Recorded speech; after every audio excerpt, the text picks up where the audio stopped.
원고 한 명당 10만 원. 법원은 배상금 액수를 정하면서 계엄으로 일반 국민들이 정신적 피해를 입었다고 인정했습니다. 소송을 제기한 국민 누구나 위자료를 받을 자격이 있는 겁니다. 승소 판결을 받아낸 소송단은 즉각 국민 10,000명을 원고로 추가 소송을 예고했고 윤석열, 김건희 부부를 상대로 한 손해배상 소송단에도 하루 만에 700명 넘게 모였습니다. 김건희 특검법이 추진이 되니까 이걸 무력화시키려고 계엄 선포권을 사적으로 남용한 거 아닌가. 중소상공인들이 윤 전 대통령과 김용현 전 국방장관을 상대로 원고당 100만 원을 청구하는 소송. 광주 여성변호사회가 낸 손해배상 소송도 이미 진행 중입니다.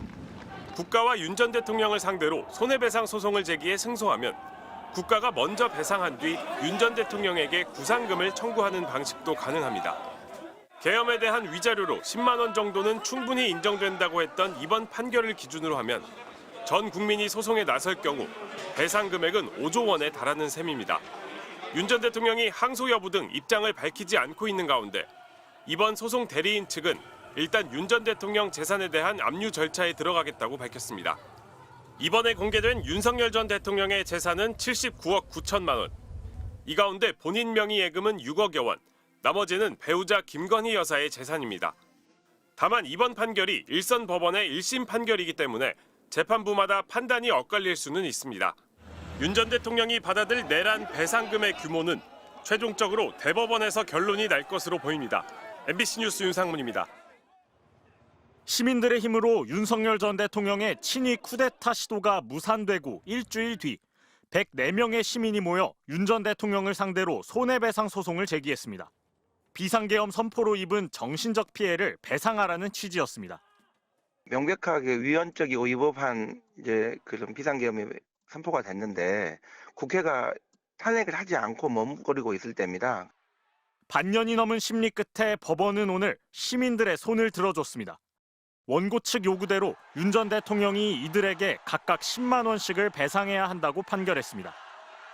재판부는 먼저 비상계엄 선포가 위헌 위법적이었다는 점을 분명히 했습니다.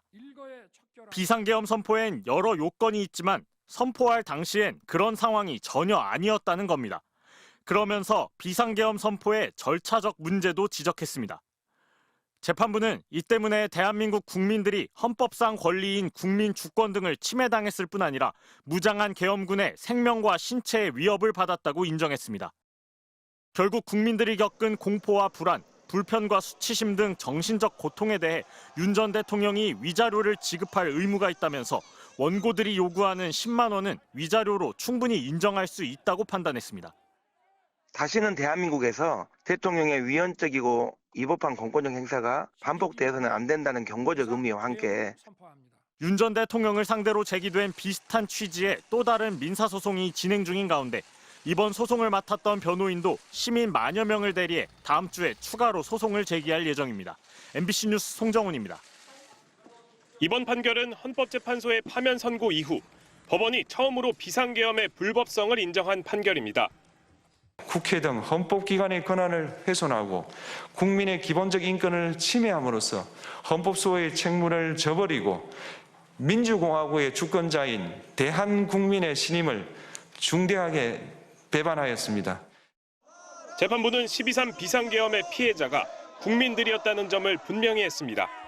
윤석열 전 대통령이 국민의 생명권과 자유, 인간의 존엄성을 보장해야 하는 대통령의 막중한 임무를 위배했다면서 이를 지켜본 원고들이 정신적 고통과 손해를 받았을 것이 경험칙상 명백하다고 밝혔습니다.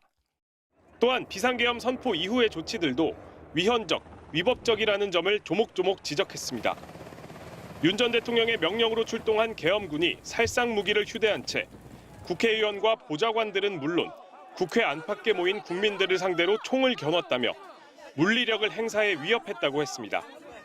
국회가 비상계엄 해제를 결의했는데도 윤 전 대통령이 소극적으로 해제했다는 점도 문제로 봤습니다. 재판부는 대한민국 전역에 걸친 비상계엄 선포 행위와 조치 사항은 그 실체적, 절차적 요건을 모두 결여한 헌법과 법률을 위반한 행위라고 질타했습니다. 모든 사람들이 피해를 입었다고 하는 게 상식적인 거라는 거죠. 전국에 있는 모든 법원에서 이 사건 소송이 제기될 수 있거든요. 국가가 먼저 선제적으로 대응을 해야 될 것 같아요.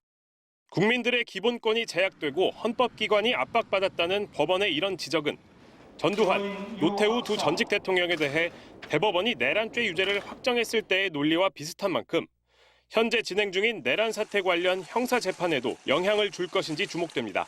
MBC 뉴스 윤상문입니다.